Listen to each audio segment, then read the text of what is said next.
Jadi mengapa aku vegetarian? Ini adalah materi kita, tetapi ada satu hal yang saya ingin sampaikan juga, bahwa di poster atau di brosur yang sudah dibagikan, saya lihat ada titel MPH di situ. Saya bukan MPH, seperti yang sudah dikatakan dari tadi. Saya hanya sebagai sarjana biologi, tapi senang untuk belajar, mengembangkan apa yang saya pelajari. Dan bukan hanya mengembangkan, tetapi berusaha mempraktekkan apa yang dipelajari. Baik Bapak Ibu sekalian, ketika saya memutuskan untuk menjadi vegetarian, mungkin alasannya apa? Ini yang kita mau bahas pada malam ini, karena kalau saya menceritakan terlalu jauh, maka bisa saja tidak sesuai. Tetapi kalau saya ceritakan dari pengalaman saya, kenapa saya jadi vegetarian, maka tidak ada yang bisa membantah, karena itulah yang saya alami. Dan jawabannya sangat sederhana, mengapa aku vegetarian? Jawabannya adalah coba-coba. Saya coba-coba aja, keterusan. Jadi Bapak Ibu yang belum menjalankan pola vegetarian, kalau tidak mau jangan coba-coba. Anda bisa keterusan jadi vegetarian. Itu kira-kira alasannya, tetapi nanti kita akan jelaskan lebih detail sebentar. Nah, ketika kita berpikir tentang vegan atau vegetarian ini, mungkin ini dalam pikiran kita ketika kita mempraktekkan pola hidup vegetarian atau vegan. Pertanyaannya adalah apakah menjadi vegan atau vegetarian itu memperpanjang umur? Saya tidak tahu.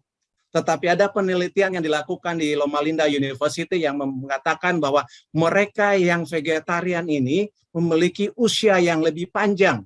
Bagi kaum wanita 6 tahun lebih lama hidupnya dibandingkan dengan rata-rata orang umum di California. Demikian juga untuk pria 9 tahun lebih panjang umurnya dengan rata-rata penduduk California. Itu yang dilakukan di Loma Linda University. Apakah seperti itu? Benar atau tidak? Saya juga belum bisa memastikannya secara pribadi. Itu yang jadi pertanyaan bagi saya. Jadi ketika ditanyakan apakah bisa memperpanjang umur, ayah saya sekitar usia sekitar 40 tahun, mungkin saya tidak tahu persis, dia memutuskan untuk menjadi vegetarian. Dan dia menjalani itu dengan ketat sampai dia meninggal pada usia 88 tahun, hampir 88 tahun. Saya tidak tahu apakah karena kita sebut 88 tahun itu adalah usia yang panjang atau usia yang pendek, saya juga tidak tahu, menurut kita masing-masing tentu punya justifikasi kita. Tapi kalau itu disebut usia yang panjang, apakah karena dia vegetarian sampai usia jadi panjang? Nah, itu pertanyaannya. Ibu saya bercerita dari lingkungan saya sendiri, ibu saya atau ibu kami, usianya saat ini sudah menjelang 94 tahun. Kuat, bisa jalan, bisa bepergian juga. Hidup di pulau dan bisa ke Manado dengan gampang. Saudara-saudara sekalian, usianya 93, udah hampir 94 tahun. Tapi dia bukan vegetarian. Nah, dia tidak vegetarian, tapi umur lebih panjang dari ayah saya yang vegetarian. Jadi saya tidak tahu seperti apa. Kemudian, opa dari istri saya itu diratahan, usianya 102 tahun, meninggal pada usia 102 tahun. Bukan vegetarian. Jadi pertanyaannya apakah vegan atau vegetarian memperpanjang umur? Saya sulit untuk menjawab dari sisi apa yang saya lihat di lingkungan saya. Pertanyaan yang sama juga bisa kita tanyakan, apakah menjadi vegan atau vegetarian itu menyehatkan? Baik, by the way, bagi Bapak Ibu nanti ketika saya menjelaskan, apabila ada pertanyaan silakan aja, karena saya share screen ini dengan video nanti, maka saya tidak bisa lihat siapa peserta, tinggal berbicara aja supaya saya bisa menanggapinya. Nah, pertanyaannya apakah menjadi vegan atau vegetarian menyehatkan? Ketika saya memutuskan untuk menjadi vegetarian, maka saya mendapati suatu pola hidup yang memang menyenangkan bagi saya pribadi. Berkumpul dengan teman-teman, kemudian kami dapat berita, ada seorang yang kena stroke. Permasalahannya adalah, teman menyebutkan, padahal dia vegetarian loh. Wah, kok vegetarian bisa kena stroke? Kok vegetarian bisa kena diabetes? Apakah menjadi vegan atau vegetarian itu menyehatkan? Itu pertanyaan yang saya sendiri juga sulit untuk jawab. Karena saya lihat, saya dengar, saya alami seperti itu. Baik Bapak Ibu sekalian, jadi kalau bisa dikatakan bahwa makanan vegetarian atau makanan vegan itu, by the way, bagi Bapak Ibu yang mungkin baru bergabung, vegetarian dan vegan itu bisa beda. Kalau vegetarian itu ada berbagai jenis, ada disebut the lacto-ovo vegetarian, artinya masih bisa makan telur, bisa minum susu. Ada juga yang pasco vegetarian, itu masih makan ikan. Ada juga yang mix vegetarian, sekali-sekali makan daging, itu adalah vegetarian. Tapi kalau vegan, betul-betul adalah murni, tidak berhubungan sama sekali dengan unsur hewani. Jadi itulah perbedaan antara vegan dengan vegetarian. Saya memilih, untuk bagi saya pribadi, saya memilih ovo vegetarian. Saya masih makan telur. Karena saya pikir ketika saya bepergian, saya akan sangat sulit mendapatkan lauk dalam situasi tertentu, maka saya mengizinkan diri saya memakan telur. Tapi kalau ada pilihan pun, saya selalu memilih, kalau boleh, hanya telur dari ayam yang hidup bebas. Bukan ayam yang hidup di dalam kandang. Itu yang saya usahakan kalau bisa mendapatkannya. Jadi itulah yang saya lakukan. Jadi Bapak Ibu sekalian, ketika pertanyaan seperti ini, apakah bisa umur panjang, apakah bisa menyehatkan vegan dan vegetarian itu, bagi saya tentu saya sulit untuk menjawabnya.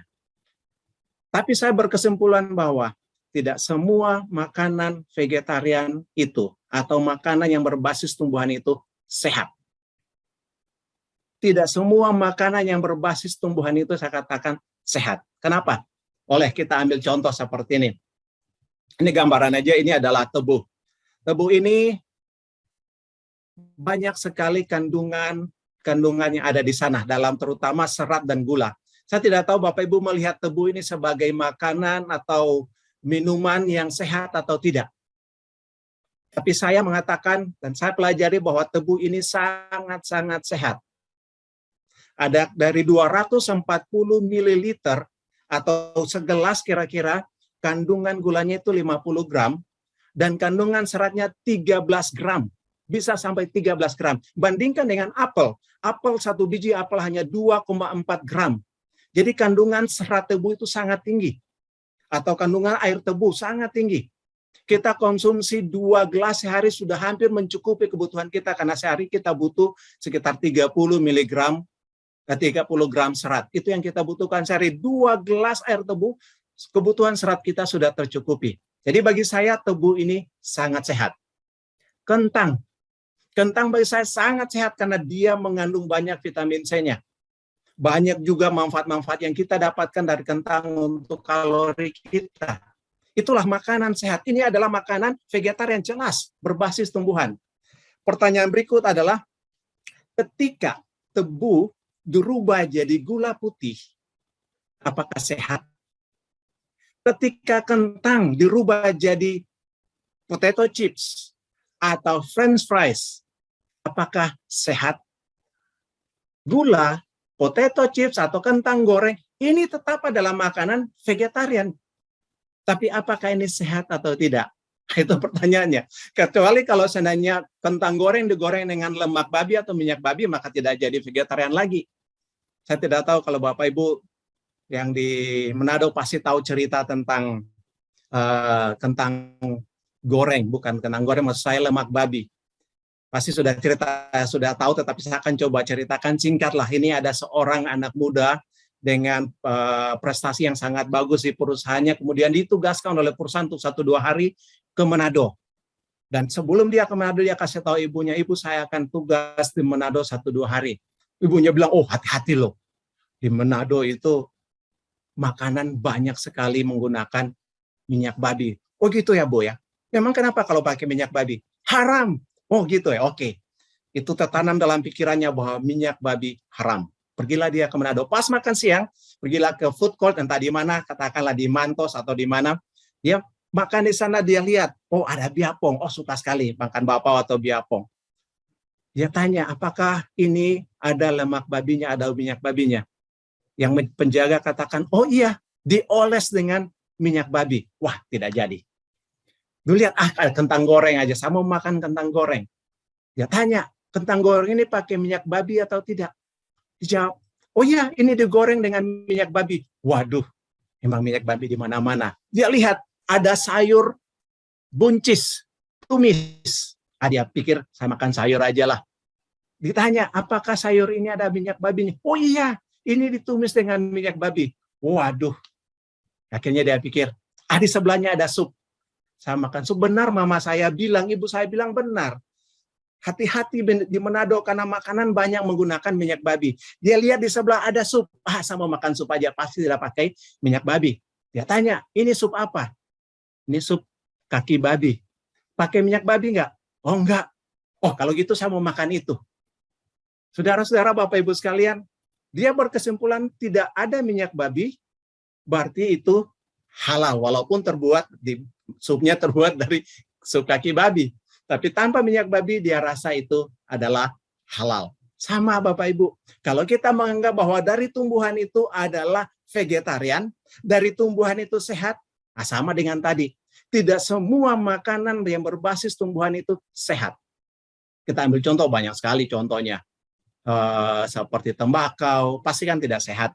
Tapi kita lihat yang sehari-hari kita lihat, yang kita konsumsi, gula putih, kentang goreng. Ini ada, Bapak Ibu bisa lihat di sini ada tabel yang dikatakan di sana, foods that cause weight gain. Makanan yang dapat meningkatkan berat badan. Yang paling atas itu adalah potato chips dan potato fries. Yaitu yang tadi, kentang goreng dan keripik kentang. Itu yang paling tinggi. Di bawahnya ada gula juga. Di situ ada gula yang manis-manis. Itu juga menyebabkan peningkatan berat badan. Nah, Bapak Ibu sekalian, kalau berbicara mengenai gula, ini tulisan dari Membina Pola Makan dan Diet halaman 321 dikatakan, sekiranya kita mengetahui yang binatang itu berada dalam kondisi sehat, saya mau menganjurkan supaya orang-orang memakan dagingnya lebih baik daripada susu dan gula yang banyak. Gula merusak tubuh. Itu menghambat pekerjaan mesin tubuh. Nah, itulah tulisan Ellen G. White. Bapak Ibu sekalian, malam ini mungkin saya akan masuk kepada dua bagian. Yang pertama adalah untuk bagi Bapak Ibu yang sudah menjadi vegetarian. Dan kemudian pada bagian berikut adalah, kalau ada waktu saya akan masuk lebih detail tentang mengapa harus vegetarian. Oke, ini adalah bahaya tentang gula. Kita berbicara mengenai gula putih yang dikenal dengan sukrosa. Ini adalah rumusnya. Ada dua molekul di sana. Molekul itu terdiri dari namanya glukosa dan satu lagi fruktosa. Ini dua molekul. Bentuknya berbeda. Caranya di dalam tubuh kita diproses dengan cara yang berbeda. Ketika kita makan gula putih sekarang ini, Bapak Ibu, di mana-mana kita ketemu. Ketika saya memutuskan untuk menjadi vegetarian, satu hal yang saya putuskan juga adalah saya stop segala sesuatu yang berhubungan dengan gula putih sebisa mungkin. Karena memang sulit untuk 100%. Di mana-mana sambal juga pakai gula putih. Banyak juga sayuran dipakai gula putih. Tetapi sebisa mungkin saya tidak mengkonsumsi yang berhubungan dengan gula putih. Padahal saya suka sekali kue-kue Manado, itu sangat suka. Es krim sangat suka. Dan macam-macam, saya suka sekali yang manis-manis. Tetapi kemudian saya memutuskan, saya berhenti konsumsi gula putih. Sehingga waktu itu di gereja, orang-orang gereja saya langsung tanya, oh Pataka, biasanya mereka panggil saya Pataka. Memang udah berhenti makan gula, ada sakit gula enggak? Saya bilang, saya tidak ada masalah dengan diabetes, saya tidak ada masalah dengan penyakit gula. Saya cuma berhenti makan yang ada gula karena saya mau sebelum terjadi apa-apa, saya sudah berhenti. Jangan sampai sudah terjadi, baru kita berhenti. Sebelum terjadi, kita berhenti. Itulah yang saya putuskan. Saya berhenti berusaha untuk menjauhi gula yang berhubungan dengan gula putih ini. Glukosa dan fruktosa diproses dalam tubuh dengan cara yang berbeda. Glukosa, ketika kita makan gula, glukosa ini akan diserap oleh pencernaan kita, dibawa ke sel-sel kita. Di sana akan diproses. Sedangkan fruktosa tidak dibawa ke sel-sel pada umumnya, dia dibawa ke hati, ke liver. Di liver dia diproses, ini prosesnya. Yang pertama glukosa. Glukosa dibawa ke sel, ini nggak usah lihat bagaimana rumitnya metabolisme yang terjadi dalam sel kita, di dalam mitokondria. Glukosa ini diproses di dalam mitokondria kita, kemudian menjadi hasil akhirnya adalah ATP. adenosine trifosfat. Apa itu? ATP adalah ini yang paling sudut bawah. ATP adalah energi, di mana organ-organ kita bekerja butuh ATP. Kita berbicara butuh ATP. Kita bernyanyi, kita loncat, kita melakukan apapun butuh ATP. Butuh glukosa. Jadi glukosa ketika kita makan jadi tenaga. Oh, sangat baik, kita sangat butuh. Nah, kita lihat kalau seandainya berlebihan juga dia bisa difermentasi. Jadi asam laktat dan jadi etanol, jadi alkohol tanpa oksigen. Nah, kita lihat kalau fruktosa dia dibawa kemana? Ke sel hati. Di sel hati dia diproses jadi hasilnya ada dua. Asam urat yang paling bawah, uric acid atau asam urat. Dan satunya adalah very low density lipoprotein triglycerides. Oke, jadi yang satu adalah asam urat, yang satu adalah trigliserida.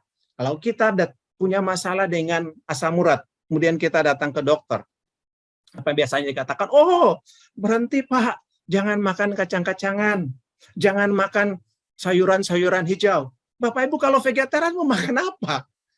Kacang-kacangan jangan makan, sayuran hijau jangan makan, terus mau makan apa saya? Vegetarian. Jarang sekali yang menganjurkan untuk, hey, hindari, itu penyebabnya gula. Gula adalah penyebab asam urat, sangat tinggi. Itu sebanding dengan jeroan kalau di daging-daging. Tingginya atau asam urat yang dihasilkan dari gula adalah sama dengan yang dihasilkan oleh jeroan. Jadi sangat tinggi. Kemudian trigliserida. Trigliserida ini sangat berhubungan erat dengan, kalau dulu mungkin Bapak Ibu tahu dulu istilah yang disebut dengan perut bir. Nah, perut bir itu kenapa? Dikatakan sebagai perut bir, perut yang buncit, karena biasanya mereka minum bir sehingga perutnya buncit. Apakah sekarang ada orang yang perutnya besar, tetapi tidak minum bir? Kok bisa? Perut bir tetapi tidak minum bir. Itu terjadi karena salah satu diakibatkan oleh trigliserida yang membungkus hati menjadi lemak hati, dan lama-lama lemak hati ini akan menghambat kerja hati sehingga bisa terjadi pengerasan hati dan masalah kanker hati itu bisa terjadi. Oleh karena lemak yang membungkus hati berlebihan. Lemak pada dasarnya diperlukan. Di hati, di jantung itu bagus dibungkus lemak, tapi jangan banyak-banyak. Kenapa? Lemak itu adalah seperti bantal. Kalau kita naik mobil terus di jalan yang rusak, kalau tanpa lemak, organ-organ dalam kita bisa berbenturan, tetapi dengan adanya lemak maka itu jadi bantal untuknya. Tetapi kalau berlebihan itu jadi masalah. Itulah penyebab namanya perut bir tadi. Jadi trigliserida bisa mengakibatkan pembengkakan atau penimbunan lemak terutama di hati dan organ-organ dalam. Kalau Bapak Ibu istilah yang disebut dengan visceral fat, itu adalah lemak yang membungkus organ dalam kita, itu sangat bahaya. Dan itu terjadi, muncul, bisa diakibatkan oleh karena gula putih. Jadi hati-hati dengan yang disebut fruktosa, itu ada di gula putih. Fruktosa juga banyak Bapak Ibu temukan juga di gula-gula cair, itu umumnya fruktosa. Jadi hati-hati dengan gula seperti itu. Jadi sebagai satu gambaran tentang ini bahwa glukosa kita butuhkan. Itu akan diproses jadi tenaga. Tetapi fruktosa ini sebenarnya kita tidak perlukan karena itu akan jadi asam urat atau jadi trigliserida, apalagi berlebihan. Dan kenapa perut bir itu diakibatkan oleh bir? Oleh karena alkohol sehingga dia jadi buncit perutnya. Sama fruktosa juga diproses di dalam tubuh kita sama seperti memproses alkohol. Cuma bedanya adalah kalau kita tahu alkohol kan dibuat dari gula juga. Gula difermentasi pakai ragi jadi alkohol. Di dalam tubuh kita gula diproses melalui oleh sel hati kita jadi alkohol juga. Jadi sama, itulah penyebabnya kenapa disebut tadi perut bir. Nah, ini hubungan antara trigliserida dengan yang dikatakan tadi non-alcoholic fatty liver disease, non-alcoholic fatty liver disease, atau trigliserida dapat menyebabkan lemak hati tanpa alkohol. Itu kira-kira. Jadi hati-hati dengan trigliserida. Dan trigliserida ini juga ada hubungannya dengan inflamasi terlalu jauh kalau kita masuk ke sana. Nah, ini fruktosa juga menyebabkan inflamasi. Apa yang terjadi? Fruktosa termasuk trigliserida tadi mengakibatkan inflamasi di pembuluh darah kita. Nah, kalau pembuluh darah kita terinflamasi, yang terjadi adalah kolesterol akan menimbun di sana. Jadi secara gampangnya aja bahwa gula putih selain mengakibatkan lemak hati, juga akan mengakibatkan penimbunan kolesterol di pembuluh darah kita. Itu dia. Jadi kenapa saya memutuskan untuk berhenti, selain memutuskan untuk menjadi vegetarian dan juga berhenti untuk makan makanan yang manis-manis karena alasan ini. Jadi kalau ditanya mengapa saya jadi vegetarian, itu alasannya. Saya tidak mau makanan yang merusak tubuh saya dan saya menghindari makanan-makanan yang seperti ini gula. Ini Dr. Eric Berg, dia adalah pakar spesialisasi menurunkan berat badan dengan nutrisi. Apa yang dia katakan? Saya akan putarkan videonya supaya bisa kedengaran. The purpose is the body is trying to heal itself. So now let's talk about what is the problem with heart attacks, okay? Well, it's inflammation. It's inflammation because the wall of the artery is damaged from inflammation. And it's kind of like an ulcer. It's a degenerative type situation. And that's why the cholesterol and the calcium comes in to help heal it, and then that's the clogging factor. So what causes inflammation? Sugar. Okay? Sugar is the big culprit. Sugar is very inflammatory, and the amount of sugar that we eat not only will spike cholesterol and triglycerides because the body's trying to heal the damaged arteries, but it will clog up your arteries more than anything.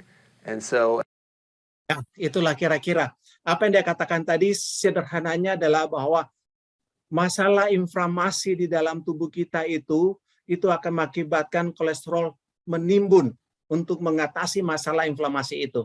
Dan apa yang menyebabkan inflamasi yang dikatakan tadi adalah gula. Jadi gula adalah penyebab inflamasi. Inflamasi mengakibatkan penimbunan kolesterol.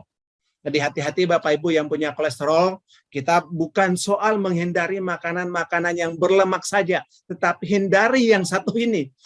Namanya yang manis, ada buku yang dikatakan pure, white, and deadly. Putih, bersih, mematikan. Hati-hati dengan yang putih itu. Jadi ketika kita makan gula sudah bisa dipastikan maka kolesterol kita langsung naik. Jadi itu yang dia katakan tadi. Nah ini Dr. Raymond Francis, mungkin Bapak Ibu sudah banyak tersebar di WA, saya punya bukunya. Dalam bukunya dia menjelaskan tentang bahaya daripada gula putih ini. Ada satu kali dia diwawancara oleh stasiun televisi. Ini yang dia katakan.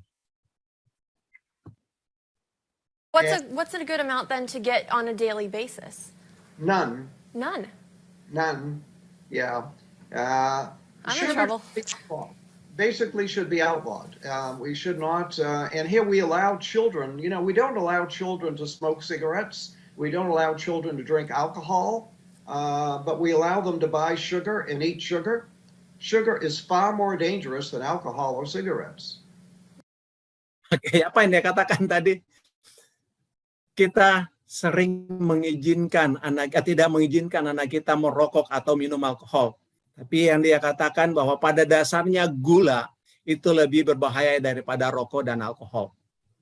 Kita izinkan anak kita beli permen, izinkan mereka beli yang manis-manis. Gula lebih berbahaya daripada rokok dan alkohol. Itu kata Dr. Raymond Francis. Ini orang adalah seorang ahli biokimia. Dan dia pernah hampir mati. Apa yang dia rubah dalam hidupnya adalah dia berhenti makan gula. Maka dia bisa survive sudah berapa puluh tahun terakhir ini dia tidak pernah sakit, bahkan flu pun tidak pernah. Itu yang dia katakan. Jadi luar biasa. Dia dengan menghindari gula dan beberapa hal yang lain terutama termasuk susu. Kemudian ada 5 sebenarnya dia hindari: gula, susu, tepung putih, kemudian kopi, dan satu lagi minyak-minyak. Itu ya dihindari 5 ini. Nanti boleh Bapak Ibu boleh baca bukunya Never Be Sick Again. Itulah judul bukunya. Dan satu lagi berhubungan dengan gula, Dr. Robert Lustig. Dia adalah seorang dosen di University of California di San Francisco. Dia adalah seorang pakar endokrinologi. Ini salah satu isi materinya. Bapak Ibu kesimpulannya saya sudah tulis di sana. Corn syrup and sucrose are exactly the same. They're both equally bad. Okay? They're both dangerous. They're both poison. Okay? I said it. Poison. Apa yang dia katakan di sana?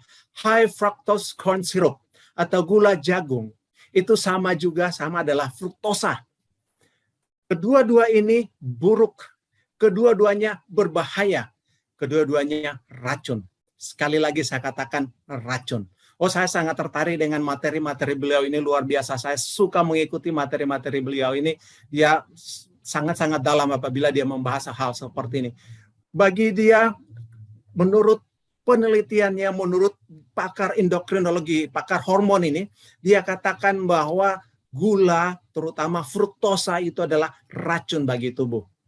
Itu bisa menghambat tubuh kita untuk mengetahui bahwa kalau intinya begini, yang dia maksudkan adalah kalau kita makan gula, maka gula ini akan memproduksi namanya atau tubuh kita akan memproduksi leptin, itu salah satu hormon. Dan leptin ini akan dibaca oleh otak kita, oleh hipotalamus. Ini leptin sudah banyak, berarti sudah banyak yang masuk. Maka hipotalamus akan memerintahkan, organ pencernaan stop bekerja, istilahnya itu air liur nggak usah keluar lagi, nggak usah nafsu makannya ada lagi. Sudah banyak stok di dalam. Itu dia. Tetapi gula ini akan menghambat leptin ini. Jadi kalau kita makan gula banyak, nafsu makan kita tetap akan bertambah. Tetap akan bertambah. Bahkan ada penelitian juga di Oxford University yang mengatakan bahwa kalau kita banyak makan gula, kecenderungan kita akan sulit untuk makan buah-buahan dan sayur-sayuran. Nah pertanyaannya, gula vegetarian kah? Vegetarian. Gula adalah makanan yang berbasis tumbuhan. Fruktosa vegetarian, iya, kita tahu gula cair itu adalah dari tumbuh-tumbuhan. Vegetarian juga. Apakah itu layak untuk kita makan? Penelitian mengatakan jangan makan. Jadi Bapak Ibu sekalian, itulah kira-kira sehingga kalau ada pertanyaan tadi, apakah bahwa vegan atau vegetarian itu umur panjang? Apakah vegan atau vegetarian itu sehat? Tergantung dari apa yang kita makan sebagai vegan atau vegetarian. Kalau kita konsumsi vegetarian dan kita lihat gula sebagai makanan vegetarian, kita konsumsi itu, maka kita tahu akibatnya seperti apa. Banyak yang sudah kita bahas tadi. Itu salah satu kira-kira alasan kenapa saya menjadi vegetarian dan bukan hanya vegetarian. Saya menghindari gula. Gula putih, gula merah saya masih bisa toleransi sedikit. Tetapi gula putih saya usahakan sama sekali hindari. Itu berbahaya bagi tubuh kita. Jadi Bapak Ibu, selain menjadi alkohol di tubuh kita, bisa juga menjadi inflamasi di tubuh kita, bisa meningkatkan berat badan kita, dan kecenderungan kita punya nafsu makan akan berlebihan. Dan menurut Dr. Raymond Francis, itu lebih berbahaya daripada rokok dan alkohol. Oke, itu kira-kira mengenai gula putih. Bagi yang vegetarian, sekarang bagi Bapak Ibu yang masih ada waktu nggak? Oke, masih ada. Menurut waktu saya masih ada. Sekarang bagian kedua adalah bagi Bapak Ibu yang belum menjadi vegetarian. Salah satu alasan saya memutuskan untuk menjadi vegetarian adalah karena apa? Karena protein. Protein, kita biasanya kalau sebut vegetarian sering ditanya, terus dapat proteinnya dari mana? Nggak makan daging karena daging adalah sumber protein, ikan adalah sumber protein. Omega 3 kita dapat dari ikan. Terus sumber omega 3-nya dari mana? Sumber proteinnya dari mana? Bapak Ibu sekalian, kalau kita berbicara protein, ini pada prinsipnya protein adalah rantai daripada asam amino. Ya, asam amino itu banyak sekali, ini kalau kita bahas begitu panjang, ada 20 jenis asam amino di dalam tubuh kita, terutama di hewan. Tetapi di alam ada sekitar 300 jenis asam amino. Ada yang kita bisa produksi di dalam yang itu disebut dengan non-essential. Artinya tubuh kita bisa memproduksinya. Ada yang esensial. Artinya kita harus ambil dari luar. Nah, kita lihat sebelah kiri esensial. Ada arginin, histidin, isoleusin, leusin, dan seterusnya. Itu adalah esensial. Yang non-essential itu bisa diproduksi oleh tubuh kita. Nah, kita harus makan yang makanan yang mengandung asam amino esensial ini. Dari mana kita dapatkan? Banyak orang menyebutkan dari daging, dari ikan. Betul Bapak Ibu sekalian. Itu adalah sumber asam amino, sumber protein yang sangat lengkap. Dibandingkan dengan tumbuh-tumbuhan, daging, ikan adalah sumber asam amino yang paling lengkap atau sumber protein yang paling lengkap. Itu dia.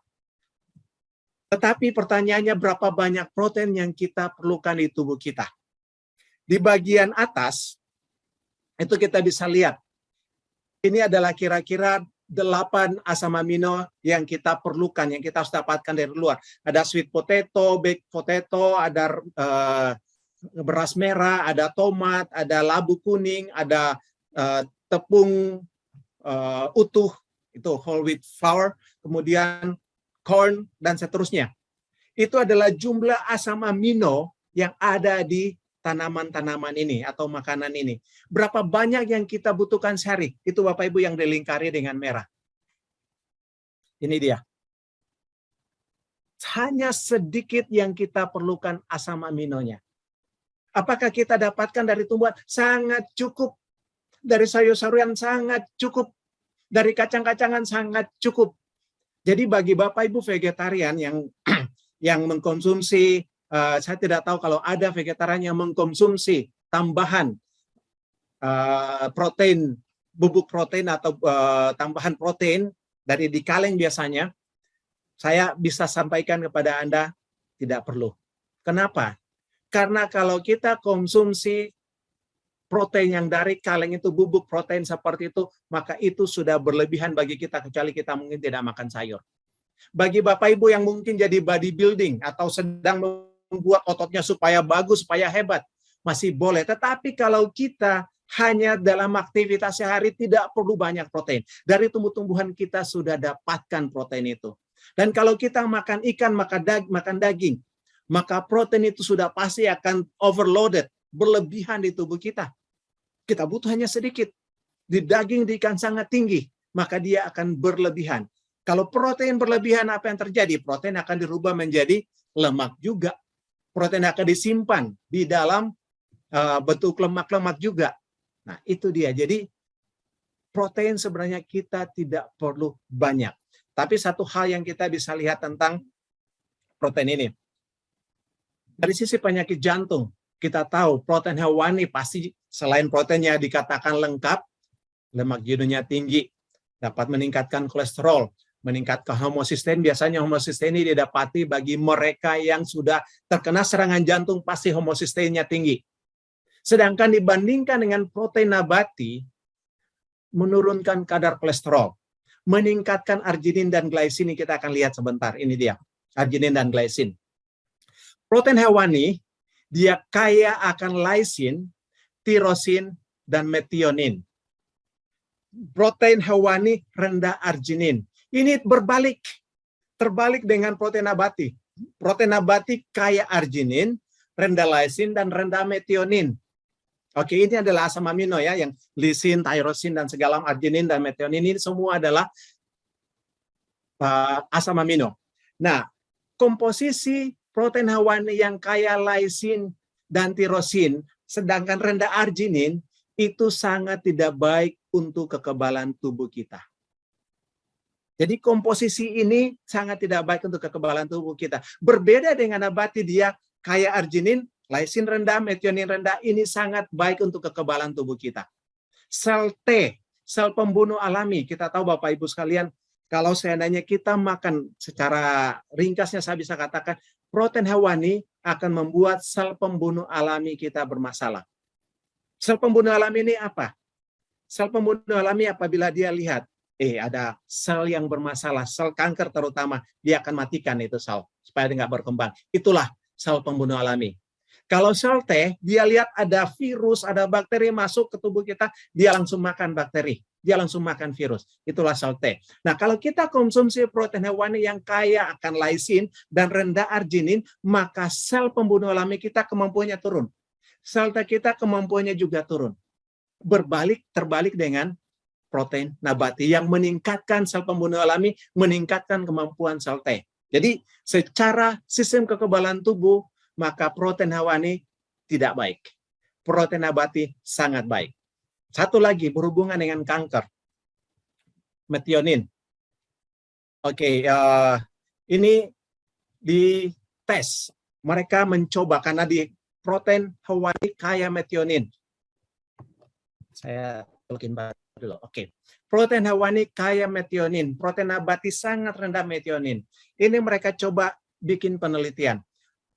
Sel biasa dikembangbiakan dengan metionin dan satu tanpa metionin. Satu dengan metionin, satu tanpa metionin. Dua-duanya bertumbuh. Ini grafiknya sama. Dua-duanya bertumbuh sama. Tidak ada bedanya. Hal yang sama mereka lakukan untuk sel kanker. Sel kanker mereka kembangkan dengan dikasih metionin, yang satu tidak dikasih metionin. Hasilnya mereka dapati adalah bahwa sel kanker tanpa metionin mati. Sel kanker dengan metionin, maka dia akan berkembang. Apa yang kita bisa ambil kesimpulan dari sini?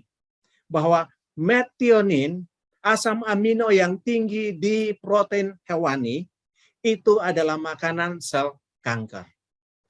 Jadi kalau kita mau menghindari kanker, ini dia. Hindari salah satu metionin yang tinggi di protein hewani. Jadi kalau berbicara mengenai kanker, Bapak Ibu sekalian, kanker biasanya ada 3 tahap. Ada initiation, ada promotion, ada progression.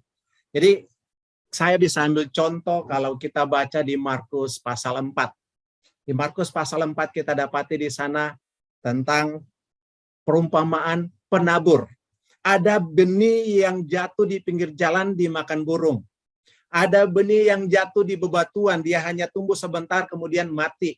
Ada benih yang jatuh di semak duri, dia bertumbuh tetapi tidak subur, tidak berbuah. Ada benih yang jatuh ditanam di tanah yang subur, maka dia bertumbuh subur, berbuah. Sel kanker adalah seperti itu. Dan setiap kita paling tidak ada sel kankernya. Paling tidak dalam bentuk fosi atau prakanker itu ada di tubuh kita. Tinggal tergantung kita. Apakah sel kanker itu kita taruh di semak-semak atau taruh di bebatuan atau taruh di tanah subur. Kalau kita taruh di tanah subur, pasti dia akan berkembang. Itu di bagian promotion, artinya kita kasih dia tempat yang layak, tempat yang nyaman untuk dia berkembang. Bukan hanya itu, kita kasih pupuk ke dia. Salah satu pupuknya apa tadi? Metionin. Itu adalah pupuknya sel kanker. Jadi protein hewani adalah pupuknya sel-sel kanker. Kalau kita mau menghindari kanker, hindari protein hewani. Jadi itulah kira-kira gambaran kenapa saya menjadi vegetarian. Satu, saya mau menghindari makanan-makanan yang berbahaya bagi tubuh saya. Bukan hanya makanan vegetarian yang pasti maksud saya makanan hewani yang berbahaya bagi tubuh saya, tetapi makanan vegetarian yang tidak diperlukan oleh tubuh saya juga berusaha untuk menghindarinya. Itulah alasannya mengapa saya jadi vegetarian. Oleh sebab itu 1 Korintus 6 ayat 12 dikatakan, segala sesuatu halal bagiku. Atau kita bisa rubah, mungkin segala sesuatu vegetarian bagiku, tapi bukan semuanya berguna.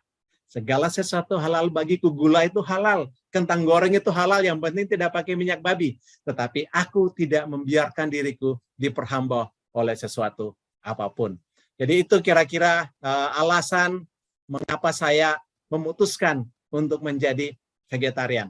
Itu kira-kira kembali kepada Daryl. Cukup waktunya, Der?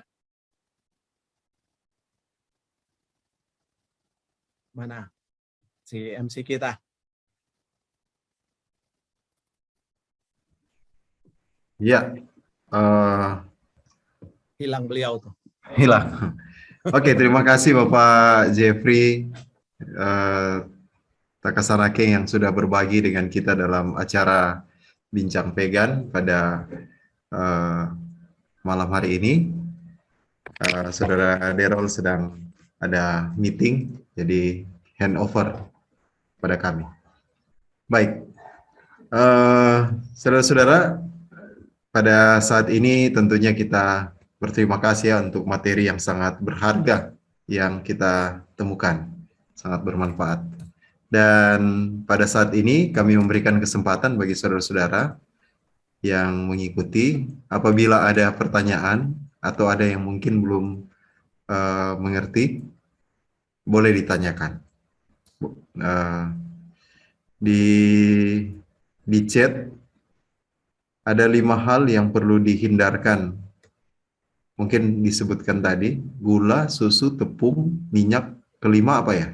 Kopi, Apa? kopi. Kopi. Ya, yang kelima kopi. Jadi gula, susu, tepung, tepung putih, minyak, dan kopi.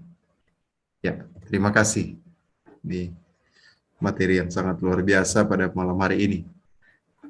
Oke, ada yang mau bertanya secara langsung? Kami berikan kesempatan sehubungan dengan topik kita untuk mengaktifkan kamera dan kemudian mengaktifkan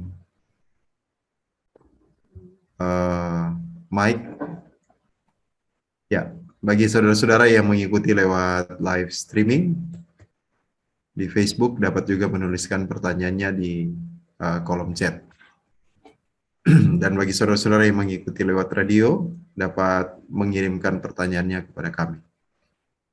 Oke, kalau tidak ada, kita akan ke closing statement dari pembicara. Ya. Oke, jadi baik. Terima kasih karena tidak ada yang bertanya. Tapi Bapak Ibu sekalian, apa yang saya bisa katakan dari sini adalah bahwa ada banyak hal yang memang yang saya sebutkan tadi bahwa kita anggap itu sehat. Mungkin kita tidak tahu.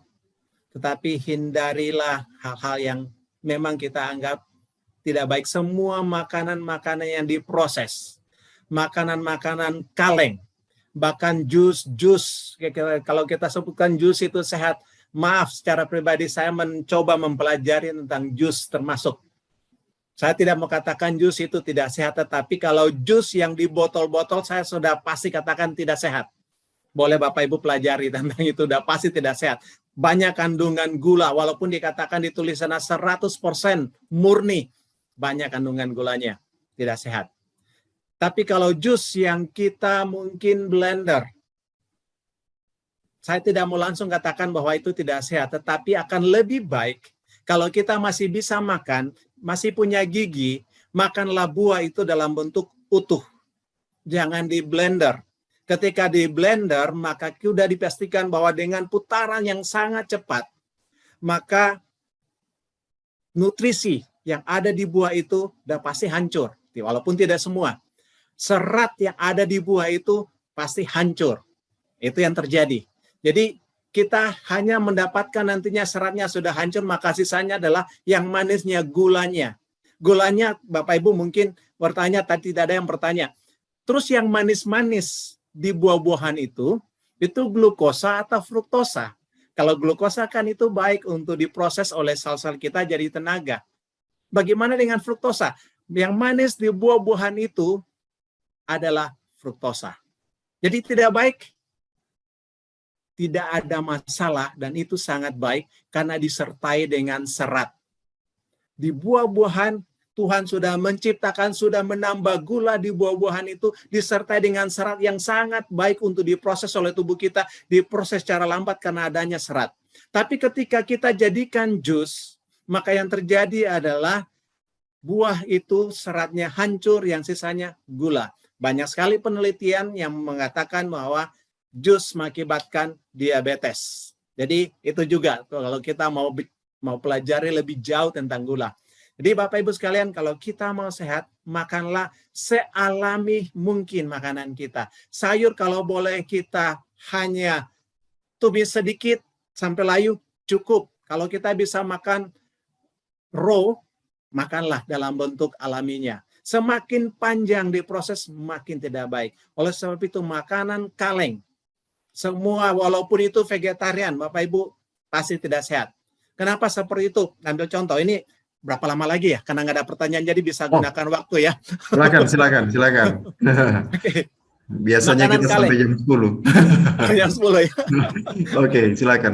Waktunya. Ketika makanan itu diproses, supaya awet apa yang dilakukan? Dia harus dikeluarkan seratnya. Ambil contoh. Coba Bapak Ibu punya jeruk. Taruh jeruk di dalam freezer. Apa yang terjadi? Kemudian makan jeruk itu, jeruk jadi biek. Tidak enak, tidak baik. Kenapa? Karena seratnya itu rusak dengan kristal-kristal daripada air yang mengeras, maka merusak atau dinding sel daripada buah itu sendiri. Serat-seratnya juga hancur. Jadi itu kalau kita freeze. Bagaimana caranya supaya buah ini bisa disimpan lebih lama? Diperas hanya airnya. Kalau sudah air jeruk bisa disimpan berbulan-bulan di freezer. Aman karena tanpa serat. Maka Bapak Ibu kita lihat makanan-makanan yang diproses, yang dikaleng-kaleng. Semua itu adalah makanan yang bisa dikatakan tanpa serat. Karena serat tidak akan tahan lama. Serat kalau dia lama dia bisa jadi tengik. Lemak yang ada di sana jadi tengik kalau ada serat. Oleh sebab itu seperti tepung putih. Kenapa tepung putih harus dihindari? Pada dasarnya gandum sangat baik. Kita butuh gandum kalau itu gandum yang utuh. Tepung gandumnya itu sangat baik. Tapi ketika dirubah jadi tepung putih, apa yang dilakukan? Seratnya itu dibuang. Maka kita hanya mendapatkan karbohidratnya. Itu diproses begitu cepat oleh tubuh kita. Belum sempat dipakai, langsung disimpan. Mengakibatkan trigliserida kita naik. Tepung putih, nasi putih, itu mirip-mirip. Jadi yang putih-putih termasuk yang saus untuk salad. Mungkin vegetarian, saya mau makan makanan vegetarian salad sehat. Sausnya loh. Sausnya dari mana? Apakah kita ambil mayones yang putih-putih seperti itu? Itu adalah yang sudah diproses yang tidak baik untuk tubuh kita. Jadi vegetarian sih, tetapi bukan berarti makanan seperti itu baik untuk kita konsumsi. Jadi Bapak Ibu, itu yang saya bisa ingatkan kepada kita, seperti gula tebu tadi, ketika kita makan dalam bentuk asli, kita butuhkan itu. Setelah diproses jadi gula, semua seratnya dibuang, nutrisinya dibuang, yang sisa hanya gula. Hanya karbohidratnya yang ada di sana. Karbohidrat sederhana yang terbuat dari glukosa dan fruktosa. Dan fruktosa kita sudah tahu bahayanya untuk tubuh kita. Jadi hindarilah yang manis-manis. Vegetarian, hindari yang manis-manis. Hindari makanan-makanan yang diproses. Makanlah sealami mungkin. Yang belum menjadi vegetarian, pertimbangkanlah bahwa daging, ikan itu adalah penyebab berbagai masalah di tubuh kita, termasuk yang saya katakan tadi, sel kanker. Menjadi makanan sehat bagi kanker. Tapi mungkin ada yang bertanya juga, kalau saya tidak makan ikan, dari mana saya dapat omega 3? Omega 3 sangat diperlukan untuk membentuk sel-sel kita. Omega 3 kita banyak dengar bahwa itu kita bisa dapatkan dari ikan, terutama ikan salmon, ikan tuna, banyak omega 3-nya. Telur juga banyak omega 3-nya, tapi tergantung telur yang seperti apa. Kalau telur ayam yang hidup bebas, kandungan omega 3-nya tinggi. Itu di kuning telurnya, tapi yang hidup bebas. Tapi kalau telur yang dari ayam kandang, maka kandungan omega 3-nya sangat-sangat rendah. Dan yang tinggi adalah kolesterolnya.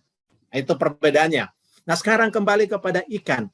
Kita mau bertanya, kalau saya mau dapatkan omega 3, bagusnya makan ikan salmon. Pertanyaannya, ikan salmon dapat omega 3 dari mana? Omega 3 diproduksi oleh liver, oleh hati. Ya. Jadi ikan salmon pada dasarnya sebenarnya ikan salmon tidak memproduksi omega 3. Maaf saya katakan tadi, ikan salmon, ikan tuna tidak memproduksi omega 3. Hewan tidak bisa memproduksi omega 3. Saya koreksi. Jadi omega 3 itu kita harus dapatkan langsung dari makanan kita. Dan tumbuh-tumbuhan adalah sumber dari omega 3. Jadi kalau kita makan ikan salmon supaya dapat omega 3, kenapa kita tidak langsung makan dari tumbuhan aja? Bukankah kacang-kacangan tinggi omega 3, kacang almond tinggi omega 3, buah-buahan alpukat tinggi omega 3, durian tinggi omega 3. Jadi banyak sekali sumber omega 3 yang kita bisa peroleh dari tumbuhan. Sehingga kalau kita berkata makanan vegetarian itu tidak cocok untuk situasi, karena banyak situasi yang saya alami misalnya.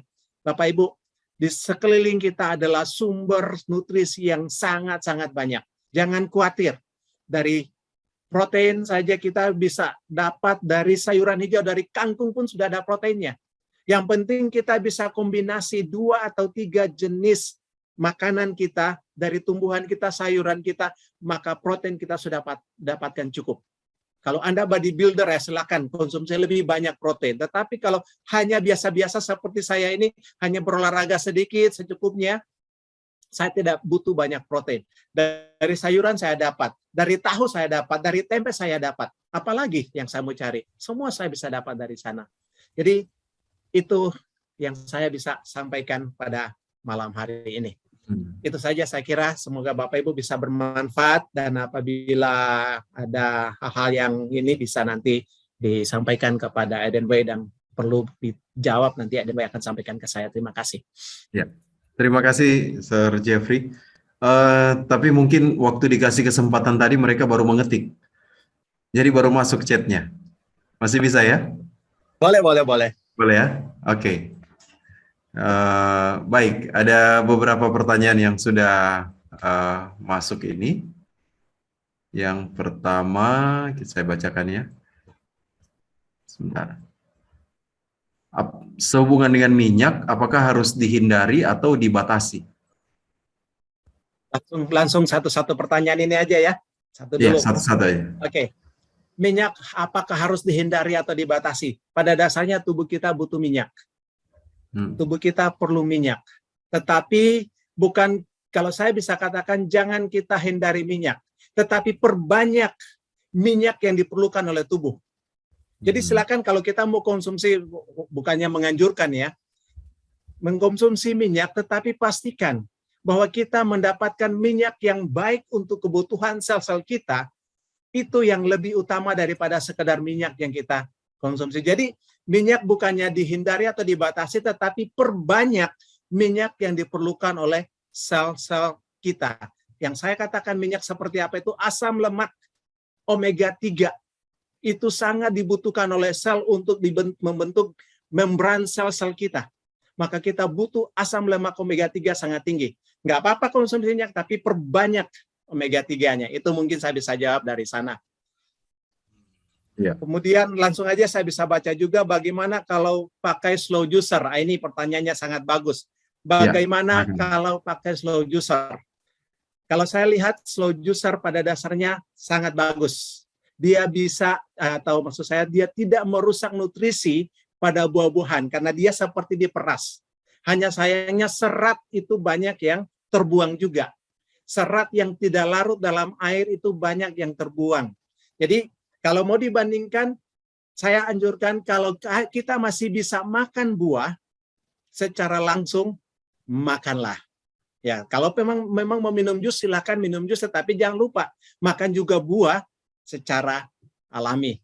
Itu yang saya bisa kasih jawaban ke sana. Kemudian yang berikut, bagaimana kalau orang yang sakit, adakah baik diberikan jus asli atau smoothie asli? Atau baiknya dimakan begitu saja? Apakah cara detox yang terbaik? Oke, kalau cara detox mungkin kita kembalikan ke Edenway punya cara masing-masing. Saya di Wellness di Serpong, kami punya cara detox sendiri juga, mungkin berbeda dengan yang lain-lain. Itu bisa masing-masing punya cara. Tetapi kalau pertanyaannya, kalau sakit, bagi saya pribadi terus terang Bapak Ibu, kalau saya masih bisa makan buah, saya akan makan. Saya minum jus tidak ada masalah. Boleh minum jus, tetapi jangan tinggalkan buah alaminya. Saya minum jus silahkan, tetapi jangan tinggalkan buah alaminya. Itu yang saya bisa jawab. Kemudian manakah makan ikan yang baik? Apakah digoreng, dibakar, atau dibikin kuah asam? Kalau kangkung dibikin kuah asam itu bagus. Tapi kalau apakah ikan digoreng, baik kalau ikan digoreng biasanya Bapak Ibu, apalagi kalau jadi kuning, itu akan semakin tidak baik. Pada dasarnya itu justru akan mengakibatkan masalah kanker juga, apalagi kalau semakin gosong ya, apalagi dibakar. Oh, kalau sudah dibakar jadi agak gosong itu mengakibatkan masalah kanker juga bagi tubuh kita. Jadi kalau ditanya yang baik itu ditumis atau dibakar, bagusnya adalah sayur asam, bukan ikan asam. Kita di tubuh kita sudah banyak asam. Jadi kita tidak kekurangan asam, jadi kurang asam tidak ada. Kita kebanyakan asam. Jadi makanlah sayuran daripada ikan. Kemudian omega 3 didapat dari sayuran dan buah apa saja ya. Maaf saya telat gabung Zoom-nya. Terima kasih. Omega 3 kita bisa dapat banyak dari satu buah alpukat kalau bicara buah-buahan. Durian. itu tinggi omega 3-nya. Kemudian kacang-kacangan, kedelai, yang tinggi juga adalah kacang almond, itu tinggi. Biji matahari, itu juga tinggi. Omega 3-nya, bisa dapatkan dari sana. Kemudian dari sayur-sayuran ada, walaupun tidak banyak, tetapi kita bisa dapatkan juga dari sayur-sayuran. Dari materi yang kita dapat malam ini bahwa lebih baik makan buah secara langsung, bagaimana dengan detox yang biasanya kita dianjurkan minum jus. Oke, Bapak Ibu sekalian, sekali lagi bagi saya tidak ada masalah Bapak Ibu meminum jus, tetapi jangan tinggalkan buah. Karena kita bisa mendapatkan seratnya dari sana. Kalaupun kita minum jus, boleh, tetapi jangan terus-terusan jus. Jangan terus-terusan jus, karena pada dasarnya kita perlu juga serat, karena serat yang kita perlukan ada dua jenis, ada serat yang larut dalam air, ada serat yang tidak larut dalam air. Biasanya apabila kita jus, maka yang terbuang adalah serat yang tidak larut dalam air. Kita hanya dapatkan serat yang larut dalam air. Pada prinsipnya tidak ada masalah, cuma tidak maksimal. Kita mau dapatkan buah-buahan itu maksimal. Jadi kalau saya bisa anjurkan, silakan minum jus, tetapi jangan tinggalkan buah-buahan. Itu mungkin dari saya, Pak. Iya, oke. Terima kasih untuk penjelasan-penjelasannya. Luar biasa. Baik, mungkin ada yang mau bertanya secara langsung. Silakan untuk mengaktifkan mikrofon. Kalau ada. Dan menyampaikan pertanyaan secara langsung. Dipersilakan. Oke, baik. Kalau sudah tidak ada, kita akan langsung menutup acara kita pada malam hari ini dengan doa. Dan kami persilakan kepada narasumber kita untuk memimpin kita di dalam doa tutup. Persilakan. Oke, jadi saya berdoa ya. Baik Bapak Ibu sekalian, saya ucapkan terima kasih sudah bersama-sama pada malam ini. Kita belajar banyak hal dalam hidup kita tetap pelajari. Memang untuk sedikit ya Pak ya, memang untuk memutuskan sesuatu itu tidak mudah. Ketika saya banyak berbicara tentang gula putih, bahaya gula putih, sering ada yang menganjurkan untuk ketika khotbah tentang gula putih, sebaiknya ajak orang untuk komitmen, untuk berdiri, memutuskan untuk tidak makan gula putih. Saya bilang saya tidak mau. Karena itu saya takut gagal. Karena tidak mudah, tidak semua orang bisa memutuskan. Dan ini pergumulan Bapak Ibu sekalian. Menjadi vegetarian, menghindari makanan-makanan yang manis-manis itu sudah biasa dari kecil, terus kita menghindari, itu sangat tidak gampang. Oleh sebab itu kita butuh bantuan Tuhan. Hanya Tuhan yang bisa membantu kita, menguatkan kita untuk dapat mempraktekkan pola hidup yang diajarkan kepada anak-anaknya awal-awal di Taman Eden. Untuk itu, mari kita berdoa supaya Tuhan menjaga kita, membantu kita, menguatkan kita, memberikan yang terbaik untuk kebijaksanaan bagi kita memutuskan yang terbaik untuk tubuh kita. Mari kita satu dalam doa. Bapa di surga, kami mengucap syukur atas kasih sayang Tuhan. Kami diberikan kesempatan ya Tuhan untuk belajar bagaimana kami menjaga tubuh kami. Bagaimana kami memelihara tubuh kami. Engkau telah memberikan kami begitu banyak sumber makanan yang sesuai dengan kebutuhan kami. Bantulah kami untuk melihat mana yang terbaik untuk kami perlukan untuk tubuh kami Tuhan. Hindarkan kami dari mengkonsumsi hal-hal yang tidak bermanfaat bagi tubuh kami, supaya kami dapat memperoleh pola hidup yang sehat. Kami dapat menjaga kesehatan kami sebaik-baiknya untuk kepujian dan kemuliaan nama Tuhan.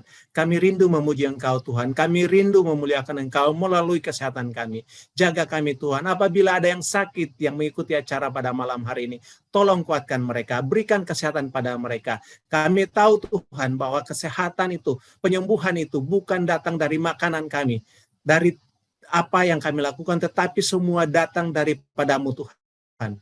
Apapun yang kami konsumsi, biarlah kami mengkonsumsi yang terbaik, sehingga Tuhan dapat bekerja untuk menjadi saluran kesembuhan bagi kami semua.